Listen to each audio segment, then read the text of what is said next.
Welcome to Slammed, a Boston Celtics podcast brought to you by Odyssey. I'm Meghan Ottolini of WEEI and Odyssey, joined as always by Esteban Bustillos of GVH and Justin Turpin, also of EEI and Odyssey. All right, guys, the fellas are back from Abu Dhabi, or so I hear. We've got some practices later in the week for the Celtics. We've got a back-to-back this weekend, getting closer and closer to the season that tips off for the Celtics on October 22nd. But a little news that we got today, and I want to go through this because I do think it's interesting at a couple points. This is the NBA GM survey that they put out today. They've been doing this survey since at least 2002, and there's a lot of Celtics outcomes from the votes from GMs across the league. And so I want to get your guys' reaction to some of the survey points. The first one, of course, surveying GMs across the league, 83% of the respondents say they expect the Boston Celtics NBA Finals again.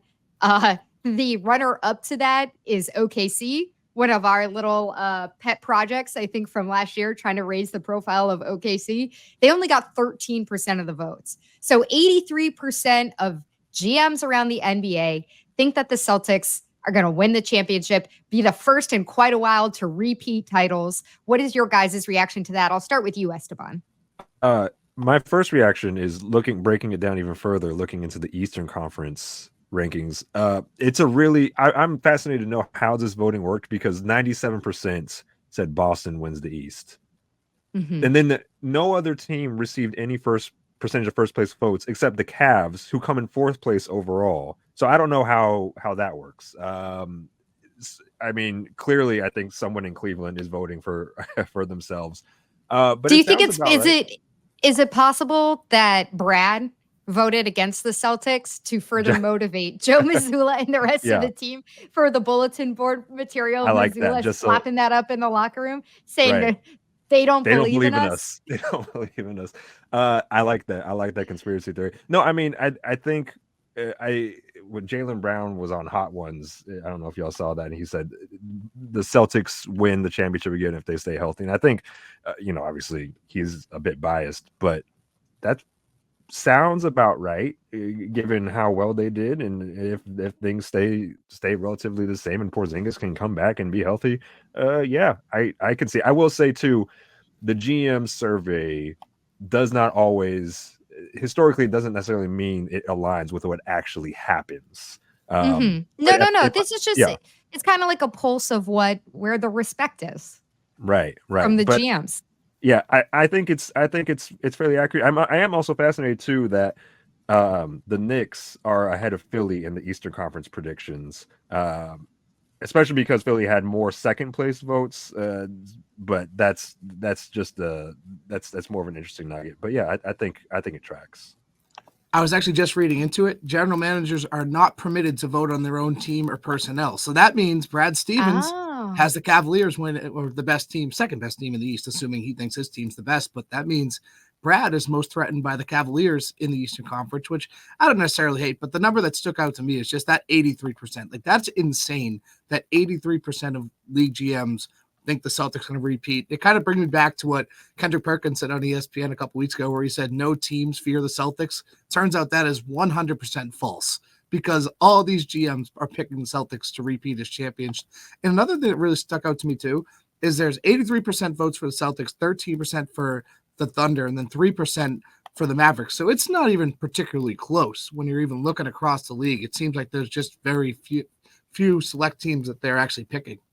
Yeah, when you think about who Kendrick Perkins is talking on behalf of, I think like that he might be talking about players, even coaches across the league, but it's clear that the investment that ownership has made in this roster is speaking very highly to the GMs around the league, and maybe a little bit of a nudge of like, hey, maybe our roster should spend like that in such a smart way, because then I can look like a stellar GM. A couple other things that jumped out to me from the survey results. Jason Tatum named the best small forward in the NBA with 47% of votes. Jrue Holiday voted the best perimeter defender with 43% of votes. That's actually down from last year. He was voted number one in the same position in last year's survey, but it was 50%. So he's holding on there.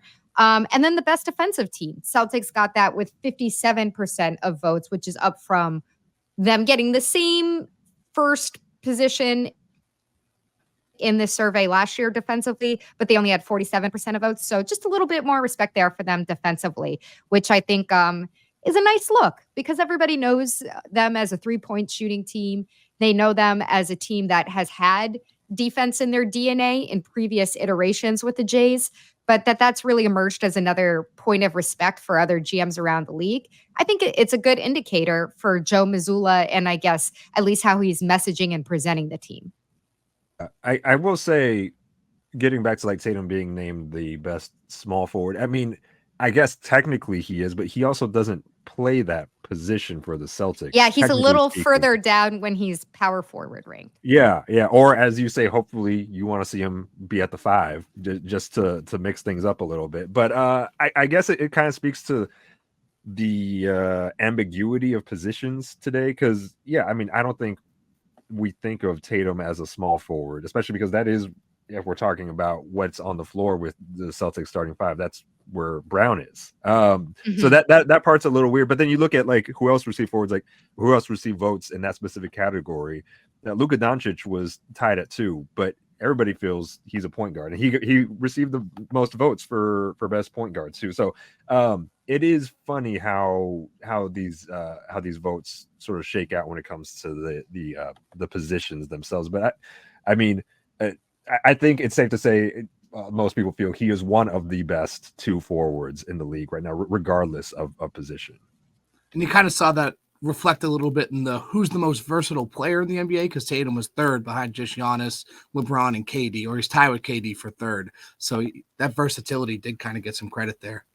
Yeah, it's like the one spot where I think the versatility doesn't actually kind of hurt Tatum when you're ranking these players individually, because if you want to look for yourself, you can find the survey online, but it goes down to, the best off-ball guard, best shooting guard, like team that or player that you had the game plan for. And it's kind of just spelled out or like positioned for guys like Steph Curry, who are really a specialist, like such a one of one in what they do.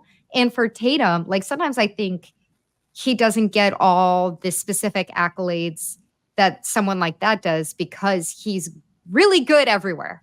He's like really, really strong everywhere, but he's not amazing at just one thing, like shooting it from the logo. Yeah, I feel that's fair. And you mentioned this too, he only got 7% of the votes to finish as MVP, which is again something that we've mentioned, something that he has spoken about his desire to do. I think it's all things have been sort of pointing to someone like SGA getting it. And obviously that's where all the votes went for. He got 40%. I will say there hasn't been an American MVP now. I was just looking up since I think the first time Giannis won it in 2018. So this would be if SGA wins, that would continue that trend. Also, be only the 2nd Canadian to get that trophy. And I mean, I think it sort of just points to as good as someone as Tatum is, tied for 3rd at 7% of those votes. That there's so much competition right now from across the world for who is the best player in the league at the moment. I also think it helps that SGA played 75 games last year, too, as he's going to play a lot, which also helps. And the Thunder really could have a breakthrough last year. I know they kind of put themselves on the map big time last year, but there's a good chance that they run away with the Western Conference this year. And if they do, that could really help SGA because obviously he's been there and helped them kind of develop. But in the same sense, it's kind of like, oh, they get all this help around him. Now they start winning games. And that's kind of what knocked Jason Tatum from winning it, where the team was so talented that it hurt him. And that's something we've always talked about when it comes to Jason Tatum as MVP candidacy is the team around him so talented, so you can't really give him a ton of credit. Well, it is kind of hypocritical when SGA is up there for kind of the same reason, because the team has certainly gotten better. But he's going to play a ton of games and he's going to get his, so it certainly makes sense to see him that high. But it is kind of interesting when you look at it that way. I do think that sorry, just really quick, Esteban, this is kind of like the sweet spot for SGA, this season, maybe next season, where he's really emerging as more on a national stage as that incredible talent that watchers know him to be. And he's still in this kind of offense, this really team that revolves around him and his stardom, rather than being on such a stacked team that Jason Tatum is. Yeah. I guess the thing I was going to ask too, do we know when these votes were taken? Because looking at the Western breakdown, I was fascinated that Minnesota still finished in second despite the cat trade. Do we have any? I guess it has to be after the cat trade, because one of the questions is what was the most influential move in the offseason. And I think the cat trade came just behind the Bridges trade, but both New York moves were in the responses. Interesting. This is something else I am fascinated by. Is like, I know the GM survey is a thing. Is there a coaches survey, a preseason coaches survey as well? Because I would be really fascinated to see how, like, what the differences between those two would be, like, if there would be a difference, if the GM. It's a good question. I feel like the coaches wouldn't do the paperwork. You know, I wonder how long it took them to get the GMs to do it. Like, how long did it take to field all these responses from each individual general manager? Yeah, like, I feel like it would take a while. It's a good question. Well, those guys are used to the paperwork, though. That's true.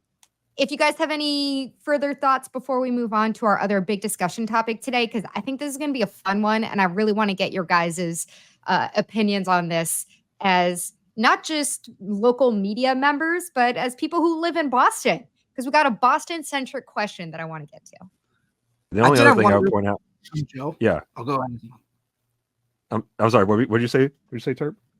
I did have one more, like, real quick one on Joe. I just thought it was funny kind of see how all over the place it was. He was the third most for best motivator, second for best offense, fourth for best defensive scheme, but none for best head coach. So I just thought that was kind of interesting how it was. He got all these individual coaching votes, but didn't actually get one for best head coach.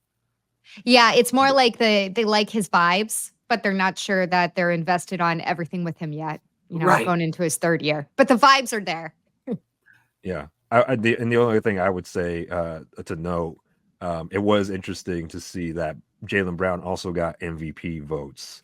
So if I'm looking at it correct, I think I am. I think the Celtics are the only team to have two players that have received MVP votes. I mean, obviously, Brown, I don't say the percentage, but notable, not just for the Celtics, but I think of what people think of Jaylen Brown as a whole. All right, let's move on to our next topic. I was thinking about this because in my role with EEI, I'm not just a Celtics person. I cover a lot of the Patriots too. And the Patriots are so bad right now.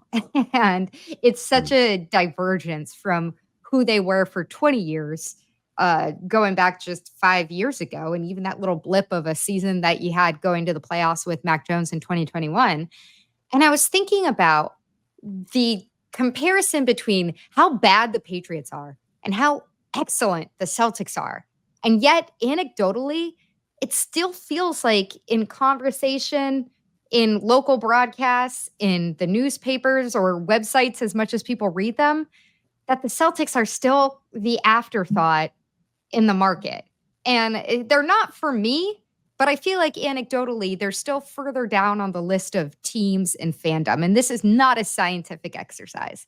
But I'm wondering what the possibilities and what it would need to take for the Celtics to emerge as really like the number one hot team for the casuals, for casual fans to say like, okay, the Celtics are now appointment viewing, not just when they're in the playoffs, but also, I don't know, for example, this Warriors game that we're going to have coming up in November, because, you know, they want to say F you to Steve Kerr and going to a bar to watch that.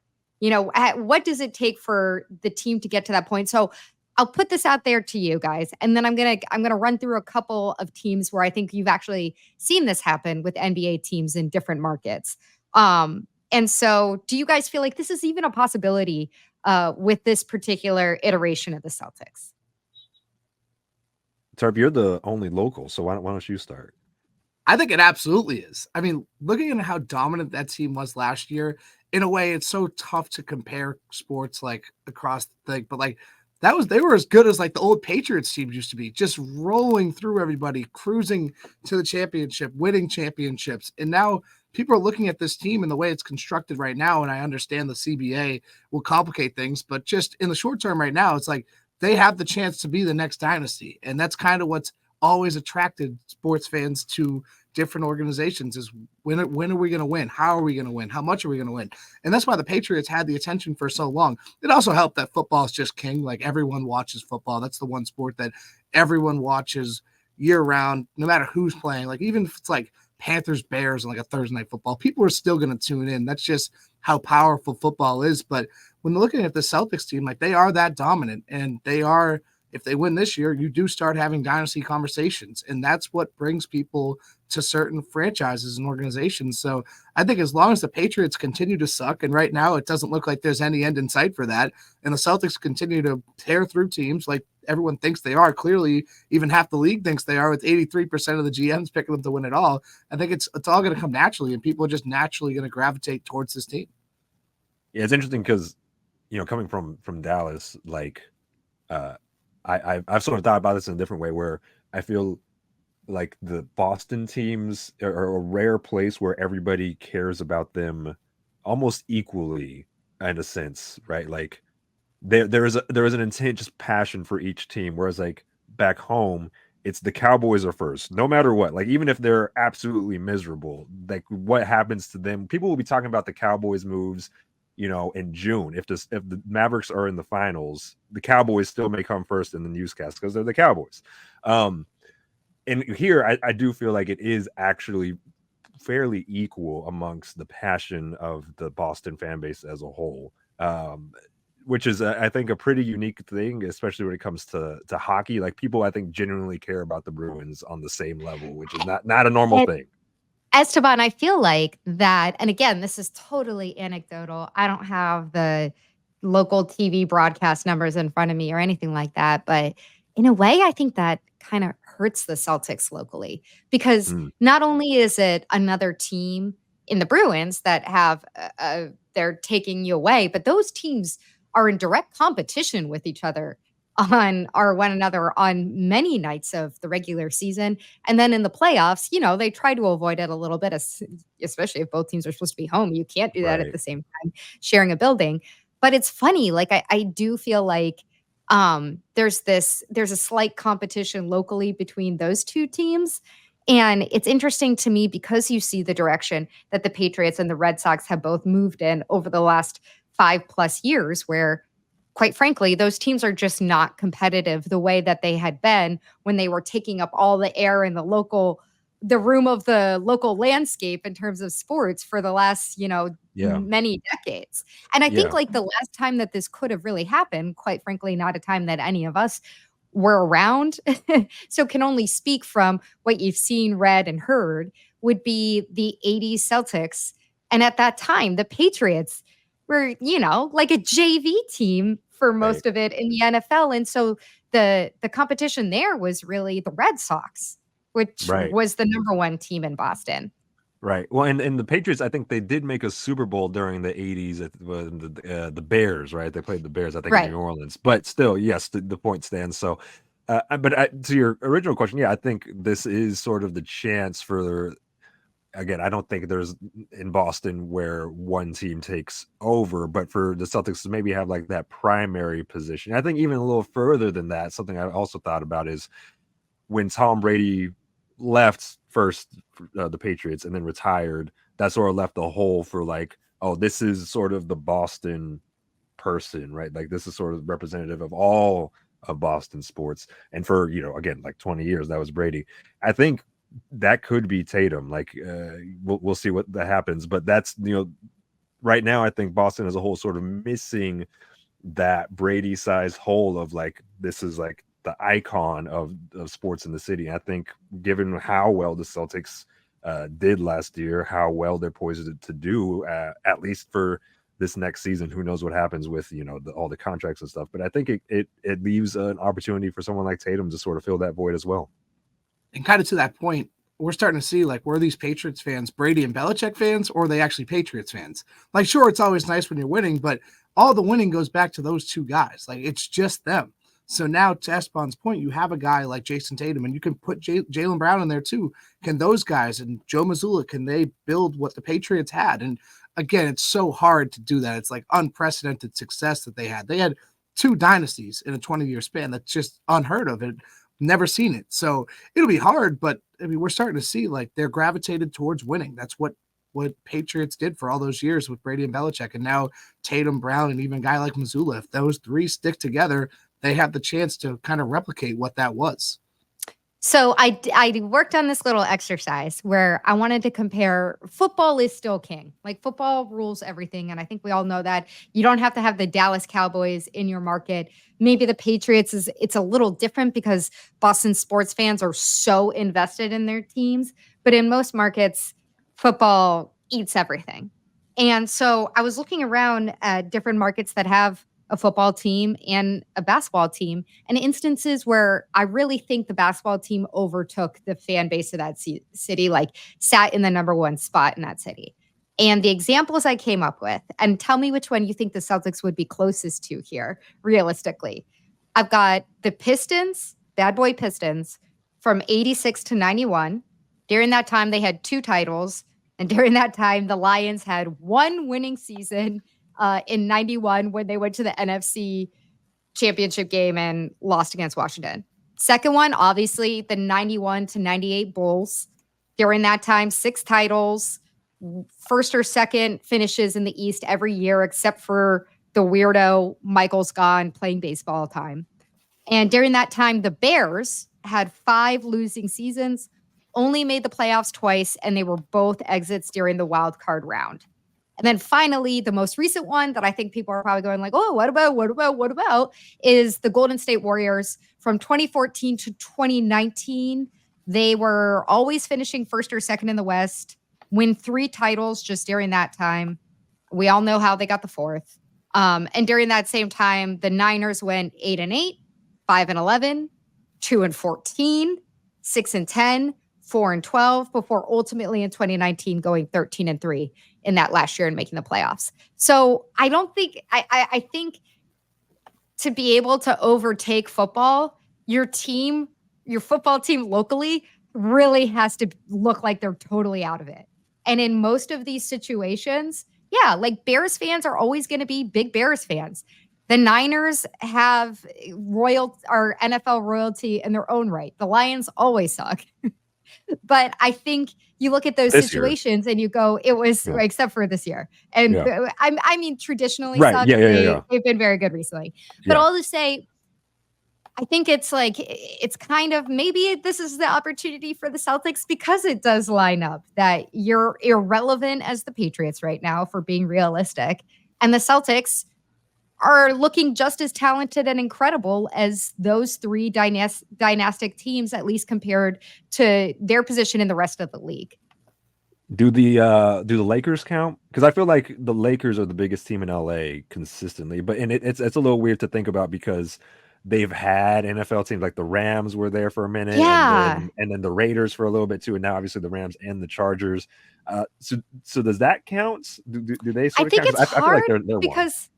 Yeah, because there was the one iteration of championships with the Rams there, but then if you think recently the Kobe years, it's like, okay, well, you're going to the Laker game. I always think of the Lakers as just like a complete outlier because they're the Showtime Lakers, and they've got just this whole other presence in the culture. But it's an interesting one for sure. Yeah, and then 2 other teams I think you could maybe think about, and they're actually all 3 of the teams sort of unintentionally I thought about are LeBron related, but the Heats, that those Heatles era, I don't remember the Dolphins doing much during that time, and obviously there was a lot of talk about them, and the Cavs I think in the LeBron era, because the Browns were just they've been lost in the wilderness for a while. I think that's like closer to a Detroit situation. It's funny. I was talking about this morning, and my husband brought up the Heat, and I said, I get that, but even when the Heat, even when it was LeBron's Heat teams or Wade's Heat teams, or the combo of the 2, it still felt like you knew watching it, like these weren't real basketball fans. I will say at Miami, but it did feel like, okay, here they go, showing up partway through the second quarter, wearing all whites. Yeah, it just never felt like the same level sports town to me compared to the other teams. I will say this is a personal thing for me because when the Spurs and the Heat played back to back in the finals, I remember one time Miami, they blew out a game by like 20 points or something. And I remember watching people leave Miami on their home court in like the fourth quarter. And I was like, what are y'all doing? Your team is winning. Why would you leave to beat traffic? This is the finals. What are we talking about? And like the Live is opening. You got to get over to the club, you know? Yeah. So I think there is a certain reputation that I don't want to say Miami fans as a whole, but maybe some of the Heat fans have that I have seen. And again, that may be my own bias speaking out a little bit. I really like the Bulls comparison because if you look at the Bears. Everybody wants to have the Jordan Bulls. Well, no, more so. Yeah, of course. Yeah, that one. But like more so like the way the Bears were. So, like the Bears in the 80s pretty much always had Mike Ditka and they were always competitive. In 85, they went 15-1, had one of the most dominant seasons like in NFL history. And then you lose Ditka and then you're kind of fading off to irrelevancy. And they haven't really, I know they went to the Super Bowl in like 2006 with the Colts or whatever, but they haven't really been competitive since then. And when you look at it, the Bulls, when they first came into the league, they were a good team. They went to the Western Conference Finals a couple times. They had success, not to the extent that the Celtics did, because back in the day, the Celtics had a lot more success than that. They actually were raising banners, but in the sense that they had success and then weren't really successful for all that time. And then finally, once Ditka and the Bears kind of faded out into irrelevancy, the Bulls kind of found themselves and started winning. So, I mean, I wasn't around at the time, and I'm from Chicago, so I don't know how the fan base kind of reacted, but I would assume it was kind of similar where, like, for all those years, the football team's competitive, where the basketball team had success in the past, but wasn't really having success in, like, the present, per se, during the time. And the kind of the same thing happened where as soon as Ditka left, and that'd be Bill and Brady in a way, I guess, as soon as he left, the basketball team picked it up, and they kind of stole the hearts. And that's why I think that's kind of similar in a way. Yeah, look, everybody loves a winner. So I think there's a chance, I don't know, maybe this season they'll just hold that title as the actual championship team. I know the Bruins are beloved by their fan base, but maybe like, I guess I just want to get the casuals. And maybe it's just for our podcast. But I do feel like just from my own anecdotal experiences, like people love football. People love reading about how the football team sucks and like getting angry at it. I don't know if that'll last for 17 weeks, but I still feel like it's, essentially the front page sport right now. I will say from my own personal experience, I think it's the opposite. I think I find more people who may not be big sports fans, but I can speak to casually about the Celtics, and they'll know enough, and they'll be like, oh yeah, I like Brown or I like Tatum. Even if they don't watch, all 82 games or keep up with the playoffs, they know they like them. And they know that like, oh, the parade was cool. That was tight, And I think the biggest parade, maybe the biggest parade in Boston history for a sports team, given depending on the numbers themselves. So I think people are catching on. I think this is to your point, like this may be the moment for them to sort of be the sort of the kings of the city, if you would. All right, maybe we'll have so many household names. Yeah, certainly. Maybe we'll start the revolution. Maybe we'll find we'll start a grassroots movement beyond the parade. I don't know what it'll take. Got to convince people that the regular season really matters. That's our first order of business. All right, guys. Well, this is Slammed. We have some practices in the rest of the week, so we're going to have some episodes off there. We have back-to-back preseason games this weekend, and we're getting closer. We are going to be at the regular season, the start of the real season when stuff counts before you know it. Thanks, as always, for hanging out with us. Esteban, Turp, I'll see you guys next week, and find us wherever you find your podcast. Please like, subscribe, listen, write us reviews. 5 stars, 4 stars, whatever you feel. Don't go lower than that. But thanks for hanging out with us.